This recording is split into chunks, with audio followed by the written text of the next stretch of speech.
Здравствуйте, дорогие друзья! Вы на канале «Сказочные исследования». Здесь мечты становятся планами, так что оставайтесь вместе с нами.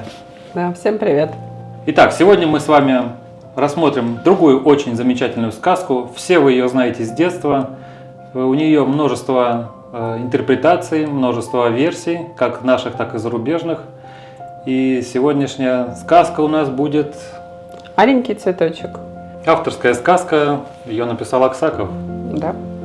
Но сюжет он достаточно распространенный. Это сюжет не украшенный им, а так эту сказку мы можем видеть действительно в разных интерпретациях. У разных народов в том числе. И здесь уже, в отличие от Емеля сказки, то, что было в нашем предыдущем видео, здесь мы имеем уже женскую часть. То есть у нас есть семья, опять же, есть любящий, принимающий отец, есть две дочери, старшая, средняя и младшая. И опять же, все приключения у нас происходят именно с младшими.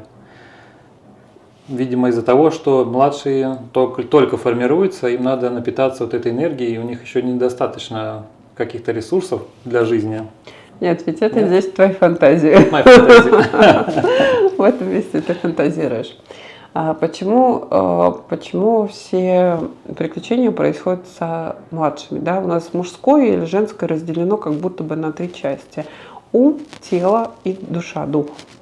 Да? То есть женские сказки, они больше такие душевного характера, а мужские сказки вот поиск духа. Вот. Поэтому у младших все есть, потому что если мы идем логическим путем, можем заходить не туда, телесным путем, опять-таки мы можем остановиться. А вот если мы на интуиции, на духе идем, то, скорее всего, мы приходим к тому результату, который нам интересен. И сказки, они все время про результат. Да? Если здесь мы смотрим начало сказки, то мы видим, что дочь живет с отцом. Да, все три дочери живут с отцом, а в конце она становится в союзе с принцем. Сказка про созревание женского. Если Емеля у нас про мужскую часть было, про созревание мужского, то «Аленький цветочек» у нас именно про женское. Да, если вы не смотрели про Емелю, в предыдущем видео можно посмотреть. Ссылочки, как обычно, у нас в описании. Вот, и давайте посмотрим на эту сказку. У нас есть герой отец, у нас есть три дочери, у нас отсутствует опять материнская часть. Вот, но есть отцовская. Отцовская, которая благословляющая, которая принимающая, которая любящая. То есть побыть дочкой такого отца, это дорогого стоит. Потому что в дальнейшем он выдает замуж по любви. В жизни девочки отец дает ценность, он проявляет ее красоту, он видит в ней вот эту женственность, вот эту тонкость и чистую любовь. Да, недаром сказка называется «Аленький цветочек». То есть изначально о чем? О проявлении любви чистой, да, чистой сексуальности, чистой вот этой женской энергии. Именно чистой, да, не то, что сейчас у нас достаточно опошлено, а вот той вот внутренней. И для того, чтобы ее проявить, нужно чувствовать в себе гордость. Не гордыню, а именно гордость. И нам об этом говорит первая дочь его, говорит о том, что принеси мне венец. Да, злат венец, да. И имя у нее Гордея. То есть отец прививает девушке, чтобы она умела собой гордиться. Мы сейчас видим разных девушек. Кто-то гордится собой, кто-то не очень. Да, кто-то не знает, что это такое. Или гордость переходит в гордыню. И это уже другая сторона медали, что тоже нехорошо для женщины. Следующий этап – это вторая – любава. Да? Какие имена? Любава. Да? То есть умение видеть свою красоту, любоваться. И она просит зеркало, которое называется туалет. Да, то есть вот зеркало, такой столик, в который я могу красоваться с собой. А третья Настенька просит «Аленький цветочек». И если мы смотрим вообще вот на эту позицию сказки, если мы сюда смотрим, то мы видим в моменте, где венец и туалет – это рукотворные вещи, то аленький цветочек это нечто естественное, это природное. То есть она просит проявить в ней что-то природное, естественное. Природную красоту, вот как я уже могу додуматься, представить это, связать, раскрыть такое. То, что есть у каждого человека, но то, которое нужно приложить усилия, чтобы это увидеть. Ну, мы же знаем сказать, конец сказки, да. правда? Безусловная любовь. Безусловно, любовь, действительно. То есть в конце, для того, чтобы принять это чудовище, его нужно просто безусловно любить. И тогда он начинает становиться принцем. И вот то, что ты сказала, действительно, если возвращаясь немножко в начало сказки, в семье есть 3 девочки. По сути, это же зашифровано полноценное, ну, такой, грубо говоря, код. Так Не и то, что есть. женщины настоящие, это Так и код есть. женщины, которая Да. довольна собой, которая красива, сексуальна Которая благословленная отцом. и благословенна отцом. Вот. Это женщина, благословленная отцом на безусловную любовь. По сути, на любовь. И ведь, по сути, девочки, у которых такой отец, они в возрастности принимают, ищут себе партнера такого же, как отца, видимо. Достойных. Достойных, да? Да, конечно. Ну, Ну. когда я знаю себе цену, когда я чувствую свое достоинство, чувствую свою красоту, когда я могу, безусловно, любить. Ну, неужели я буду первого встречного искать? Нет, я буду искать все равно. Тот, кто дальше будет, да, ведь аленький цветочек передает отец. То есть он ищет того, он находит того, кто может видеть эту безусловную любовь. Схожего, похожего, равного ему, как минимум. Да. Женская сказка тяжелее дается, чем мужская. Ну, кстати, женская сказка, она очень чувственная, какое-то на меня произвела впечатление такое более романтическое. Да? Ну, потому что, Утонченное. ну, для мужчин она немножко сложновата. Почему? Потому что если мужской срубил, да, порубил, добыл чего-то, да, тут понятно. А тут какие-то такие даже символизмы, они немножко другие, непонятные, какие-то там чудовища, что-то еще. Символизма в этой сказке вообще полно, потому что 3 сестры, опять же, когда он срубил, срезал цветок, ему чудовище. Ну, в общем, вся эта... Вы, зрители, обязательно напишите, какой там был сюжет в комментариях.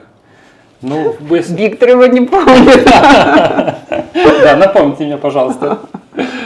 Но опять же, чудовище ему дает 3 дня и 3 часа, чтобы он... Такая опять же, троичность. Ну, там символизм вообще на каждом пути, если мы будем смотреть Под каждым пеньком.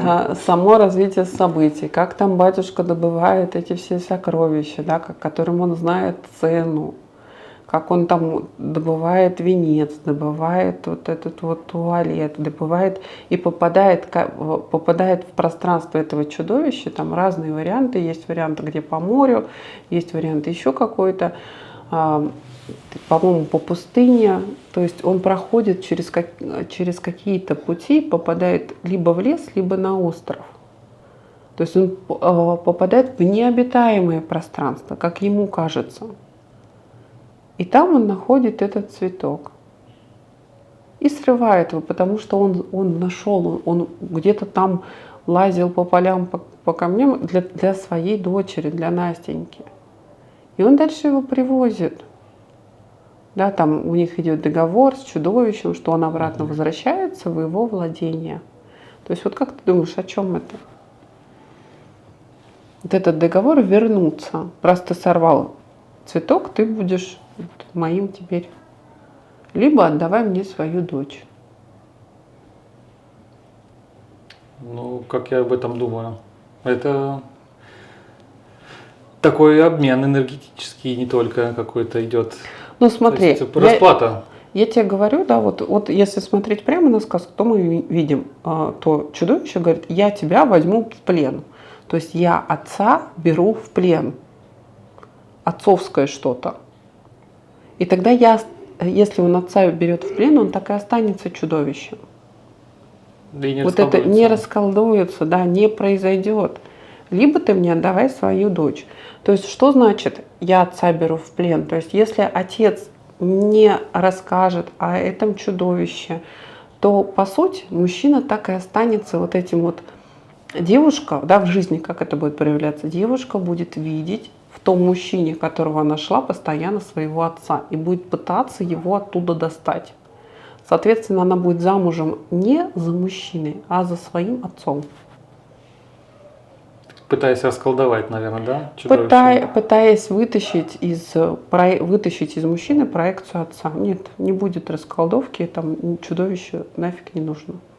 Ну, то есть мужчина, он не нужен, нужен отец, который дарил подарки, который... И очень часто такие браки бывают в жизни, и когда, знаешь, такой кощейского типа отец, он все дает, все дает, все дает, а самого мужчины за ним и не видно. Мужчина остается чудовищем, мужчина становится агрессивный по отношению к женщине. Видимо, потому что нарушается баланс, да, давайте брать. Потому что женщина впихивает в проекцию мужчины своего отца. То есть, по сути, она замужем за своим отцом. Ну да, тут взбесит любого человека, когда в тебе не видят тебя, Да. а видят кого-то. Да. И что такое чудовище? Да? Ведь чудовище это не обязательно что-то такое страшное. Чудо в основе слова лежит. Это то, что я не знаю, это что для меня неопознанное, невидимое. Когда мы сталкиваемся или знакомимся с другим мужчиной, мужчина для нас неопознанный, так же, как и женщина неопознанная. По сути, чудовище. Да, да. И я пытаюсь его хоть как-то обозначить, там, похож на отца, вот это вот есть черта отца, это на это. Ну, то есть как-то пытаюсь собрать. И только после какой-то сборки я начинаю с ним контактировать. Ага, сопоставимо это. А только через какое-то время я начинаю в нем видеть настоящего мужчину или настоящую женщину. Да, то есть вот это вот движение туда-сюда, туда-сюда. Опять же, через какие-то, ну, не испытания, а может быть такие. Ну, всегда у нас есть соблазн вернуться в родительский дом. Да? Вот отец возвращается в свой дом. По сути, он в свой дом возвращается. Он одаривает дальше подарками этими. Каждая получает то, что хотела. И радуется. Каждая получает то, что хотела, радуется. И отец в дальнейшем печалится. И как Настенька узнает? Она просто подслушивает разговор. И там же что интересно? Там есть такой интересный символ, перстень. То есть через перстень они попадают. Очень часто тоже в сказках кольцо является неким порталом. Что такое перстень? Это когда я надеваю на себя самость. То есть я начинаю знать, кто я. Я могу познать другого, когда я знаю, кто я. И никак иначе. И вот это вот контакт со своей самостью переносит в пространство чудовища. То есть в моем внутреннем мире и чудовище есть тоже. Я начинаю, по сути, познавать своего анимуса. Свою мужскую часть личности. Да, он иногда страшен, непонятен, неопознан. И вот там постепенно идет контакт. Там тоже есть множество деталей, и контакт идет постепенный. Но в какой-то момент Настенька начинает скучать и снова возвращается домой. Да, и она его не то что скучать, я вот в той версии, которую я прочитал, она во сне увидела, что отцу плохо. То есть она идет на помощь своему отцу, как бы повидать его, видимо, вылечить от чего-то. Ну, чтобы ему стало лучше, как минимум. Ну, версии здесь разные есть. Да? Я знаю версию, где она начинает тосковать по дому, у нее появляется тоска, и у каждой женщины есть соблазн вернуться в родительский дом. У каждой женщины. Чаще всего, да. Очень, реже всего у той женщины, у которой есть все-таки контакт с собой, контакт со взрослой частью, она вернуться в родительский дом не хочет. Даже если там принимающие родители, любящие? Да. Но когда особо принимающие, любящие родители, когда есть у тебя контакт со своей мужской частью, нет, ты понимаешь, чем это закончится. Чем это закончится? Это заканчивается попаданием в плен. Тебя снова становится, да, как только вы вступаете на порог родительского дома, вы становитесь маленькой. Мужчина, женщина, неважно, вы сразу становитесь ребенком. И оттуда очень тяжело выйти потом. Происходит застревание. Кстати, вот ты говоришь, я действительно такие моменты замечал, что когда прихожу к родителям, что-то переключается где-то. Конечно. И ты так спускаешься на роль ребенка. Да, и хорошо, что ты, если приходишь на 3 часа, ты представь, ты приехал на недельку. Так вообще можно залипнуть вот в этом состоянии. И Мгм. о какого внешнем проявлении вообще может быть потом речь? Когда ребенок, он ведомый, по сути, всегда. Мгм. Как он может что-то делать вовне, особенно Мгм. зарабатывать что-то. Ну и вот здесь в этом моменте происходит возвращение, да, то есть ее соблазняют ее сестры, которые говорят, останься, останься, что-то там меняют, Время переводит. А вот переводит время, но у нас же всегда есть соблазнение остаться. да. Всегда хочется, нам кажется, что чуть-чуть времени проходит, а на самом деле часы идут, наше время идет. Но в какой-то момент наступает то, что чувства, да, мои чувства, что я хочу быть взрослой, они со мной. Я хочу быть проявленной, я хочу находиться в мужском мире, быть в контакте со своим анимусом, в том числе, соответственно, я хочу жить своей жизнью полноценно, опять-таки, на другом острове, на другой территории. Преодолевает это, и она проявляется рядом с чудовищем, которое начало умирать, между прочим. А вот я тебя хотел спросить, а почему вот как ты думаешь, эти две сестры сделали такую подставу, я так думаю, переведя время на час назад и Ну, соблазняя ее? Это как проверка, что ли, была? Но у нас всегда есть соблазн остаться в родительском доме. Ведь родитель всегда меня видит красивую. Сестры какие? Гордея, Любава. А ну они же позавидовали ей, что она вот Вопрос не то, что зависти, да, позавидовали, опять-таки, это верхний слой. А вопрос того, что в моем доме во мне может проявиться, да, для родителей мы всегда какие? хорошая, Красивые, правда? красивая обязательно. Мы тобой гордимся. Ты Самый такой умный. самый умный. То есть вот в этом таком потоке признаний хочется остаться. Потому что там еще этого нету. В другом пространстве тебе нужно еще создавать эти потоки признания, притом это не внешнее признание, а внутреннее. Создавать внутреннее признание в себе.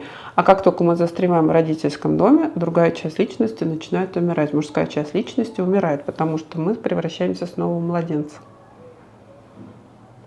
И возвращаясь обратно к сказке, да, если мы смотрим обратно в сказочный сюжет, она вспоминает, появляется и говорит слова, которые возрождают. Да? То есть что она делает? Она входит в контакт с этой частью. Она говорит то, что я тебя люблю, безусловно, то, что ты мне нравишься такой, какой ты есть, я к тебе вернулась. И тогда эта часть оживает, и происходит сакральный союз. По сути, получается перерождение такое. Да, но мы опять с тобой так достаточно мазками по сказке, а если вот прям вчитываться, вдуматься, наблюдать за собой, но в каждом моменте быть, то сказка получается очень интересная.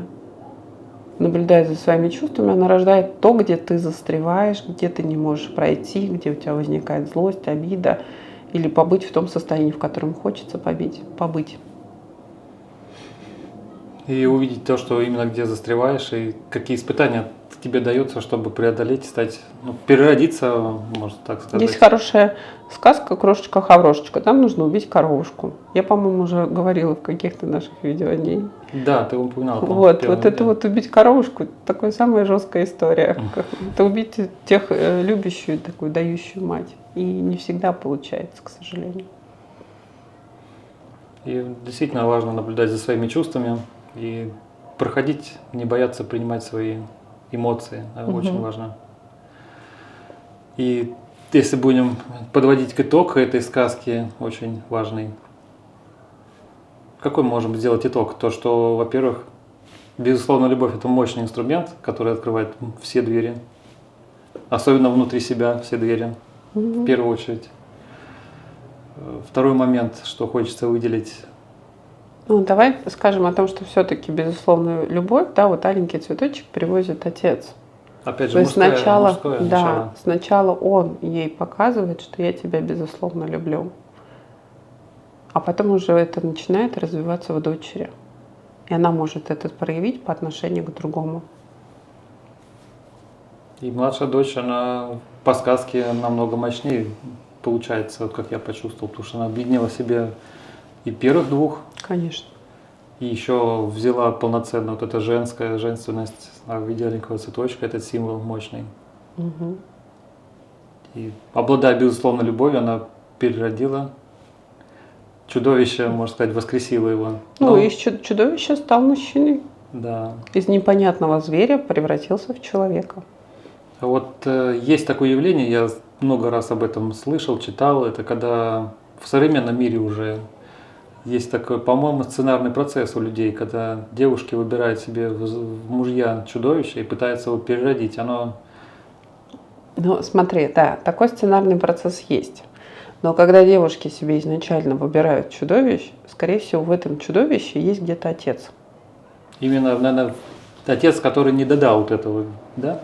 Отец, который отец, который пал в жертву, то есть он сам ушел в это чудовище вместо Настеньки. То есть, То есть если, вот это вот не произошло движение. а вот чтобы понимать, и чтобы я тебя правильно понял, и это получается отец как в роли не любящий такой был, да, видимо, Не любящий, да. тиран какой-то, да? Тиран, то есть это вот он мог быть даже любящим. Ну, в плане того, что здесь, опять-таки, отец мог быть инфантильным сам, Не вырасти, не выросшим, да. И тогда женщина берет на поруки мужчину и говорит о том, что я тебя выращу. Уж я-то тебя точно выращу, да? Да, а в итоге вырастет мужчина ее. И в итоге эта пара несчастна по итогу.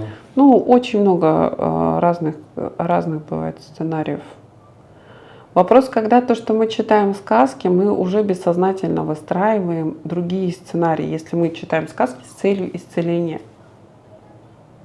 То есть вот этот процесс, он выстраивается по-другому. Чем больше ты читаешь вот эту вот историю про отца, который говорил, там, дарил, искал, он же искал эти подарки, там такая красивая история поисков подарков, насколько они для него, эти дочери, были ценны, все три, не то, что одна была ценна, другая нет, он сначала старший, притом он иерархию соблюдает, старший, средний, младший, то есть движение идет такое иерархическое, что очень важно. Да, и он действительно все чувства, как бы уберег всех чувства. Да? Потому что не выделял никого, именно вот действительно как-то... Там много нюансов. Сказка-то большая, в ней много нюансов. Мы уже не будем в них вдаваться. Конечно, и символики там очень много. Да? Так что, дорогие зрители, если вы заметили какую-то другую символику, которую мы не озвучили, вы обязательно напишите это в комментариях. Да. Мы об этом почитаем и напишем вам ответ. Ну вот и все на сегодня, дорогие зрители. Оставайтесь на этом канале обязательно, подписывайтесь, ставьте лайки, делитесь этим видео. Также помните, у нас есть телеграм-каналы, где вы найдете дополнительную информацию по данным сказкам и не только. Много чего полезного мы там публикуем. И обязательно напишите в комментариях, какую следующую сказку вы хотели бы видеть на этом разборе. С вами был Виктор и Марина. И на этом канале все мечты становятся планами. До свидания, до скорой встречи. Всем пока-пока.